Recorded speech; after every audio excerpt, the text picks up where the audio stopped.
Good evening, everyone. നമുക്ക് class start ചെയ്യാം. ഇന്നത്തെ ക്ലാസ്സിൽ നമ്മൾ ഡിസ്കസ് ചെയ്യാൻ പോകുന്ന topic dissolution of A partnership firm, അതുപോലെ തന്നെ ഇൻസോൾവൻസി ഓഫ് എ പാർട്ണർ എന്നീ ടോപ്പിക്സ് ആണ്. സോ നമുക്ക് ആ ഒരു പോർഷനിലേക്ക് പോകാം.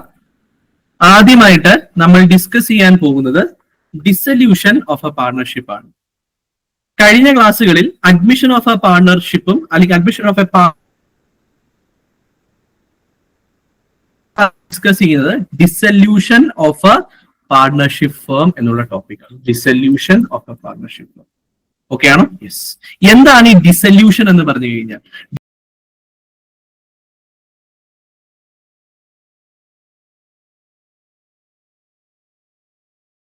ഡിസൊല്യൂഷൻ എന്ന് പറഞ്ഞു കഴിഞ്ഞാൽ ആ പാർട്ണർഷിപ്പ് ഫേം വൈൻഡ് അപ്പ് ചെയ്യുന്ന പ്രോസസ്സിനെയാണ് ഡിസൊല്യൂഷൻ എന്ന് പറയുന്നത്. That means the firm ceases to exist. Clear ആണോ? സോ ഒരു പാർട്ണർഷിപ്പ് ഫേമിന്റെ ഡിസൊല്യൂഷനുമായി ബന്ധപ്പെട്ട എല്ലാ കാര്യങ്ങളും, അതുപോലെ തന്നെ ഒരു പാർട്ണറുടെ ഇൻസോൾവൻസിയുമായി ബന്ധപ്പെട്ട കാര്യങ്ങളും ഗവേൺ ചെയ്യുന്നത് ഇന്ത്യൻ പാർട്ണർഷിപ്പ് ആക്ട് 1932 ആണ്. ക്ലിയർ ആണോ? സോ അതിന്റെ കാര്യങ്ങളാണ് നമ്മൾ താഴെ ഡിസ്കസ് ചെയ്യാൻ പോകുന്നത്. ഒന്നാമതായി dissolution of A partnership firm. ഒരു പാർട്ണർഷിപ്പ് ഫേമിന്റെ ഡിസൊല്യൂഷൻ എന്ന് പറഞ്ഞാൽ എന്താണ്?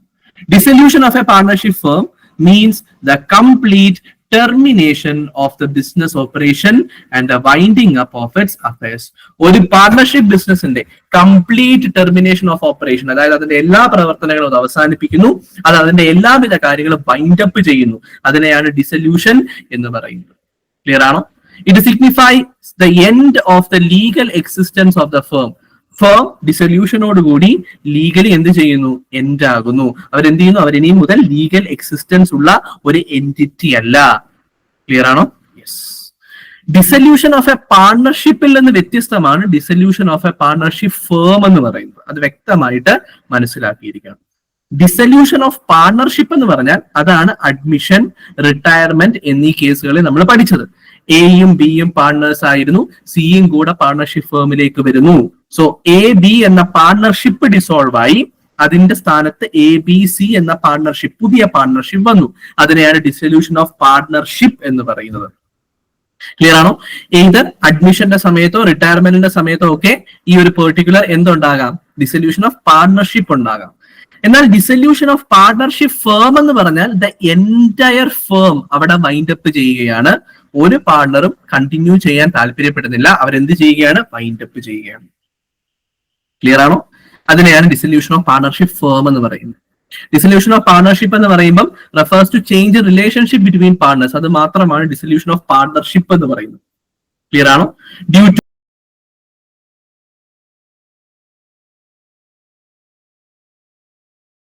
To admission, retirement or death. ഒരു പാർട്ണറിനെ അഡ്മിറ്റ് ചെയ്യുന്നത് വഴിയോ, ഒരു പാർട്ണർ റിട്ടയർ ആയി പോകുന്നത് വഴിയോ, ഒരു പാർട്ണറിന്റെ ഡെത്ത് വഴിയോ എന്ത് സംഭവിക്കുന്നു? പാർട്ണർഷിപ്പ് റീകോൺസ്റ്റിറ്റ്യൂട്ടഡ് ആകുന്നു, അല്ലെങ്കിൽ എക്സിസ്റ്റിംഗ് പാർട്ണർഷിപ്പ് ഇല്ലാതെയാകുന്നു. അതിന്റെ സ്ഥാനത്ത് പുതിയൊരു പാർട്ണർഷിപ്പ് വരാം, വരാതിരിക്കാം. ആ എക്സിസ്റ്റിംഗ് പാർട്ണർഷിപ്പ് ഡിസോൾവ് ആകുന്നതിനെയാണ് ഡിസൊല്യൂഷൻ ഓഫ് പാർട്ണർഷിപ്പ് എന്ന് പറയും. എന്നാൽ ഇതിന് പകരം എൻറ്റയർ ഫേം ഡിസോൾവ് ആകുമ്പോൾ ഡിസൊല്യൂഷൻ ഓഫ് പാർട്ണർഷിപ്പ് ഫേം എന്ന് പറയും.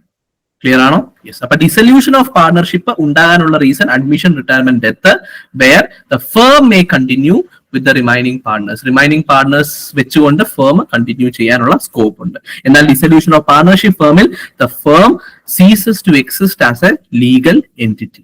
ക്ലിയർ ആണോ? ഇനി according to section 39 of Indian partnership act 1932, dissolution of partnership between all the partners of a firm is called dissolution of firm. അപ്പൊ ഡിസൊല്യൂഷൻ ഓഫ് ഫേം എന്ന് പറഞ്ഞാൽ എന്താ? Dissolution of partnership between all partners. എല്ലാ പാർട്ണേഴ്സും അവർ തമ്മിലുള്ള ബന്ധം എന്ത് ചെയ്യുന്നു? ഡിസോൾവ് ചെയ്യുന്നു. As a result the firm is dissolve. അതിനെയാണ് ഡിസൊല്യൂഷൻ ഓഫ് ഫേം എന്ന് പറയുന്നത്. After the dissolution of firm the firm ceases to exist. പിന്നെ ഫേമിന് നിലനിൽപ്പില്ല. ക്ലിയർ ആണോ? അപ്പൊ ഡിസൊല്യൂഷൻ ഓഫ് പാർട്ണർഷിപ്പ് ഫേമും ഡിസൊല്യൂഷൻ ഓഫ് പാർട്ണർഷിപ്പും രണ്ട് കോൺസെപ്റ്റ്സ്. ഇത് രണ്ടും വ്യക്തമായി മനസ്സിലായി എന്ന് വിശ്വസിക്കുന്നു. ഡൗട്ട് ഉണ്ടോ? എന്തെങ്കിലും കാര്യങ്ങൾ ഒന്നുകൂടെ പറയേണ്ടതായിട്ടുണ്ടോ? ഡിസൊല്യൂഷൻ ഓഫ് പാർട്ണർഷിപ്പ് എന്താണ്? ഡിസൊല്യൂഷൻ ഓഫ് പാർട്ണർഷിപ്പ് ഫേം എന്താണ്? ഡൗട്ട് ഇല്ലല്ലോ? ഒന്നുകൂടെ പറയോ? ഞാൻ ഇപ്പോഴാണ് ക്ലാസ്സിൽ കയറിയത്. തീർച്ചയായിട്ടും പറയാം. ഓക്കെ, നമ്മൾ റിട്ടയർമെന്റ് ഓഫ് എ പാർട്ണർ കണ്ടു, അഡ്മിഷൻ ഓഫ് എ പാർട്ണർ കണ്ടു, ഡെത്ത് ഓഫ് എ പാർട്ണർ, ഒരു പാർട്ണർ മരിച്ചു പോകുന്ന സിറ്റുവേഷൻ കണ്ടു. ഈ സിറ്റുവേഷൻസിലൊക്കെ എന്താ സംഭവിച്ചത്? ഡിസല്യൂഷൻ ഓഫ് പാർട്ണർഷിപ്പ് ആണ് സംഭവിച്ചത്. Dissolution of partnership. അഡ്മിഷന്റെ കേസ് എടുക്കാം. എയും ബിയും പാർട്ണേഴ്സ് ആയിരുന്നു, സിയും കൂടെ വന്നു. അപ്പോൾ എയുടെയും ബിയുടെയും ഇടയ്ക്കുള്ള പാർട്ണർഷിപ്പ് എഗ്രിമെന്റ് ഡിസോൾവ് ആയി. എ ബി എന്ന പാർട്ണർഷിപ്പ് ഡിസോൾവ് ആയി. അതിന്റെ സ്ഥാനത്ത് എ ബി സി എന്ന പാർട്ണർഷിപ്പ് വന്നു. ക്ലിയർ ആണോ? അത് ഡിസല്യൂഷൻ ഓഫ് പാർട്ണർഷിപ്പ് ആണ്. ഇനി രണ്ടാമത്തെ case, retirement. A B C എന്ന പാർട്ണർഷിപ്പ് ഉണ്ടായിരുന്നു, സി റിട്ടയർ ആയി, ഇനി എ ബി എന്ന പാർട്ണർഷിപ്പേ ഉള്ളൂ. അപ്പൊ എ ബി സി എന്ന പാർട്ണർഷിപ്പ് ഡിസോൾവ് ആയി. പാർട്ണേഴ്സ് തമ്മിലുള്ള എഗ്രിമെന്റ് ആണ് ഡിസോൾവ് ആയത്. ക്ലിയർ ആണോ? സോ അത് ഡിസല്യൂഷൻ ഓഫ് പാർട്ണർഷിപ്പ് ആണ്. ഇനി ഇതുപോലെ ഒരു പാർട്ണർ മരിച്ചു പോയാൽ ബാക്കി പാർട്ണേഴ്സ് കണ്ടിന്യൂ ചെയ്യും. ആ മരിച്ചുപോയ പാർട്ണർ ഉൾപ്പെടെയുള്ള ആ ഒരു എഗ്രിമെന്റ് ഡിസോൾവ് ആയി. ഇതിനെയാണ് ഡിസല്യൂഷൻ ഓഫ് പാർട്ണർഷിപ്പ് എന്ന് പറയുന്നത്. ഡിസല്യൂഷൻ ഓഫ് പാർട്ണർഷിപ്പ് ഫേം എന്ന് പറഞ്ഞാൽ firm as a whole dissolve ചെയ്യുന്നു.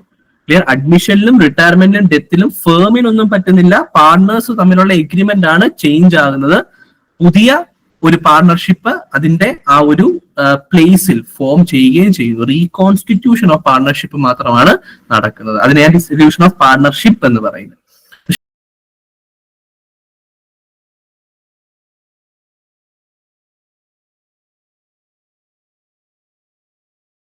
ഡിസല്യൂഷൻ ഓഫ് പാർട്ണർഷിപ്പ് ഫേം ആകുമ്പോൾ entire partnership firm ceases to exit. അവരവരുടെ ആ ഒരു പെർട്ടിക്കുലർ ഓപ്പറേഷൻ നിർത്താനായി തീരുമാനിക്കുന്നത്. ഡിസല്യൂഷൻ ഓഫ് പാർട്ണർഷിപ്പ് ഫേം എന്ന് പറയുന്നത്.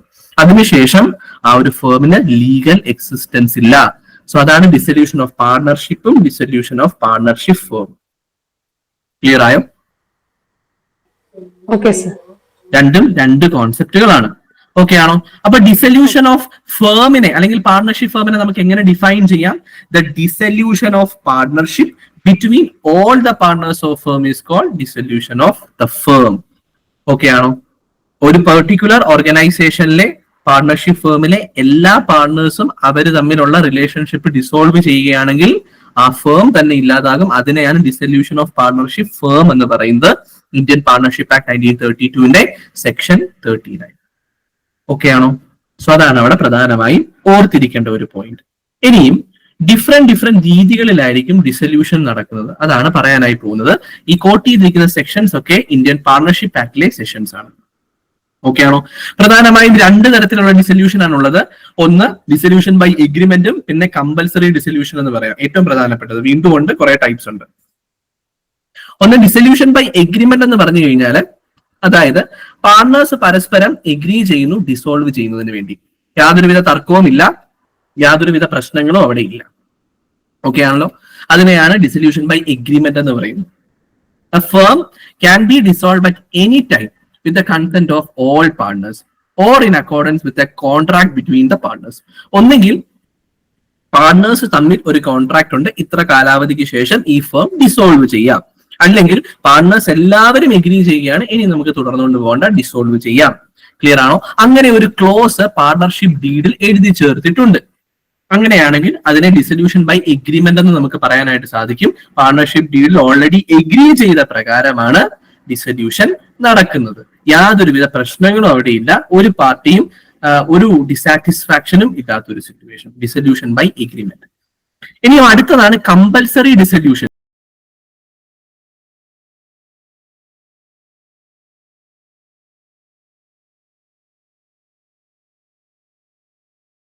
ചില സിറ്റുവേഷൻസിൽ പാർട്ണേഴ്സിന് താല്പര്യമുണ്ട് കണ്ടിന്യൂ ചെയ്യാൻ, എങ്കിൽ പോലും ഡിസോൾവ് ചെയ്തേ പറ്റത്തുള്ളൂ. കമ്പൽസറി ഡിസല്യൂഷൻ ആണ്. അതാണ് സെക്ഷൻ 41 പറയുന്നത്. ഓക്കെ ആണോ? ഒന്നാമത്തെ situation insolvency of all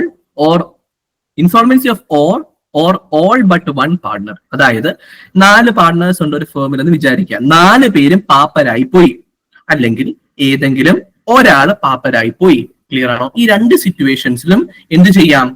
dissolution നടത്താം. Insolvency of all or all but one partner. Clear ആണോ? പറഞ്ഞ സിറ്റുവേഷൻ ഒന്നുകൂടെ ഞാൻ പറഞ്ഞ ചെറിയൊരു മിസ്റ്റേക്ക് ഉണ്ട്. 4 പാർട്ണേഴ്സ് ഉണ്ടെങ്കിൽ 4 പേരും ഇൻസോൾവെന്റ് ആയി, അല്ലെങ്കിൽ 4 പാർട്ണേഴ്സിൽ 3 പേരും ഇൻസോൾവെന്റ് ആയി, ഒരു വ്യക്തി മാത്രമേ സോൾവെന്റ് ആയിട്ടുള്ളൂ. അതാണ് പറഞ്ഞ സിറ്റുവേഷൻ. ഒന്നെങ്കിൽ എല്ലാ ആൾക്കാരും ഇൻസോൾവെന്റ് ആയി, അല്ലെങ്കിൽ ഒരാൾ ഒഴികെ ബാക്കി എല്ലാവരും ഇൻസോൾവെന്റ് ആയി. ഒരാളെ വെച്ച് പാർട്ണർഷിപ്പ് ഫേം മുന്നോട്ട് കൊണ്ടുപോകാൻ പറ്റത്തില്ല, മിനിമം 2 പേര് വേണം. സോ ആ കേസിന് കമ്പൽസറി ഡിസല്യൂഷൻ ആണ്. എല്ലാവരും ഇൻസോൾവെന്റ് ആയാലും കമ്പൽസറി ഡിസല്യൂഷൻ ആണ്. ക്ലിയർ ആണോ? ഇനി 4 പാർട്ട്നേഴ്സ് ഉണ്ട്, അതിൽ ഒരാൾ മാത്രം ഇൻസോൾവെന്റ് ആയി. അങ്ങനെയാണെങ്കിൽ മറ്റു 3 പേർക്ക് തീരുമാനിക്കാം ഡിസോൾവ് ചെയ്യണോ അതോ അയാളെ മാറ്റി നിർത്തി പാർട്ണർഷിപ്പ് റീകോൺസ്റ്റിറ്റ്യൂട്ട് ചെയ്ത് കണ്ടിന്യൂ ചെയ്യണോ എന്നുള്ളത്. അത് അവരുടെ തീരുമാനമാണ്. ക്ലിയർ ആണോ? അതാണ് ഒന്നാമത്തെ case, insolvency of all or all but one partner. Okay അല്ലേ? രണ്ടാമത്തെ കേസ് ഇല്ലീഗാലിറ്റി ഓഫ് ബിസിനസ്. നമ്മൾ ചെയ്തുകൊണ്ടിരുന്ന ബിസിനസ് അൺലോഫുൾ ആയി പോകുന്നു. അങ്ങനെയാണെങ്കിൽ ആ പെർട്ടിക്കുലർ മൊമെന്റിൽ തന്നെ നമ്മൾ ഡിസൊല്യൂഷൻ പ്രൊസീഡിങ്സ് ആരംഭിക്കണം. കാരണം നമ്മൾക്കിനിയും ആ ഒരു ബിസിനസ് ചെയ്യാൻ പറ്റത്തില്ല, കാരണം ആ ബിസിനസ് ചെയ്യുന്നത് നിയമവിരുദ്ധമാക്കി മാറ്റി. If the business of the firm become unlawful it must be dissolve. Clear ആണോ? However, if the firm carry on multiple business and only one business is illegal, the firm can continue with the lawful one. എനിക്ക് 4-5 business ഉണ്ട്, അതിൽ ഞാൻ ചെയ്തുകൊണ്ടിരുന്ന ഒരു business government illegal ആക്കി കളഞ്ഞു. അങ്ങനെയാണെങ്കിൽ ഇല്ലീഗൽ ബിസിനസ് ഞാൻ വൈൻഡപ്പ് ചെയ്യണം, ബാക്കിയൊക്കെ എനിക്ക് കണ്ടിന്യൂ ചെയ്യാം. ക്ലിയർ ആണോ? അതാണ് രണ്ടാമത്തെ സിറ്റുവേഷൻ, ഇല്ലീഗാലിറ്റി ഓഫ് ബിസിനസ് എന്ന് പറയുന്നത്. ഈ കേസുകളിലെല്ലാം കമ്പൽസറി ഡിസൊല്യൂഷൻ ആണ്, ഡിസോൾവ് ചെയ്തേ പറ്റത്തുള്ളൂ. മൂന്നാമത്തെ case dissolution on the happening of certain contingency. ചില കാര്യങ്ങൾ സംഭവിച്ചു കഴിഞ്ഞാൽ ഡിസോൾവ് ചെയ്തേ പറ്റുകയുള്ളൂ. അതാണ് സെക്ഷൻ 42-ൽ പറയുന്നത്, dissolution on the happening of certain contingency. Okay ആണോ? അതിന്റെ എക്സാമ്പിൾസ് പറയുന്നുണ്ട്. അത് പാർട്ട്നേഴ്സ് തമ്മിലുള്ള കോൺട്രാക്ട് ആണ്. ഒന്നാമത് പറയുന്നു expiry of fixed term. Partners തമ്മിൽ എഗ്രി ചെയ്യുന്നു, ഒരു ഫിക്സഡ് ടേം കഴിഞ്ഞാൽ നമുക്ക് ഇത് ഡിസോൾവ് ചെയ്യാം. അപ്പൊ ഫിക്സഡ് ടേം എന്ന് പറയുന്ന ആ ഒരു പെർട്ടിക്കുലർ സംഭവം അത് കഴിഞ്ഞു കഴിഞ്ഞാൽ നമുക്ക് എന്ത് ചെയ്യാം? ഡിസോൾവ് ചെയ്യാം. 4 വർഷത്തേക്കാണ് ബിസിനസ്, 4 വർഷം കഴിഞ്ഞാൽ ഡിസോൾവ് ചെയ്യാം. അല്ലെങ്കിൽ on completion of A particular venture, നമ്മൾ ഈ ഒരു പെർട്ടിക്കുലർ പ്രോജക്ട് കഴിഞ്ഞാൽ ഡിസോൾവ്. ഈ പ്രോജക്റ്റിന് വേണ്ടി മാത്രമാണ് പാർട്ണർഷിപ്പ്. അല്ലെങ്കിൽ by the death of a partner, agreement ഉണ്ടെങ്കിൽ ഒരാൾ മരിച്ചു കഴിഞ്ഞാൽ നമുക്ക് എന്ത് ചെയ്യണം? ഡിസോൾവ് ചെയ്യണം എന്ന് എഗ്രി ചെയ്ത് കഴിഞ്ഞാൽ ഓക്കെ, എഗ്രിമെന്റിലൂടെ എന്ത് ചെയ്യും? ഡിസൊല്യൂഷൻ നടക്കും. On happening of certain contingency. By the adjudication of a person as an insolvent. നമ്മളുടെ ഏതെങ്കിലും ഒരു പാർട്ണറെ ഇൻസോൾവെന്റ് ആക്കി കഴിഞ്ഞാൽ നമ്മൾ ഡിസോൾവ് ചെയ്യുമെന്ന് ഓൾറെഡി പറഞ്ഞ് എഗ്രി ചെയ്തിട്ടുണ്ടെങ്കിൽ ഡിസൊല്യൂഷൻ ആ ഒരു കേസിലും നടക്കും. ക്ലിയർ ആണോ? യെസ്. സോ ഇതാണ് ആ ഒരു particular situation, dissolution on the happening of certain contingencies. ഇത് പാർട്ണർ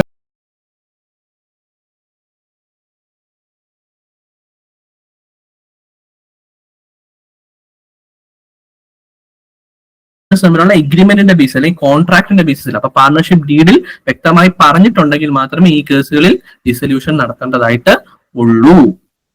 ഓക്കെ അല്ലേ? നാലാമത്തെ point dissolution by notice. Partnership at will ആണെങ്കിൽ പലതരം പാർട്ണർഷിപ്പ് ഉണ്ട്. അതിലൊരു പാർട്ണർഷിപ്പാണ് പാർട്ണർഷിപ്പ് അറ്റ് വിൽ.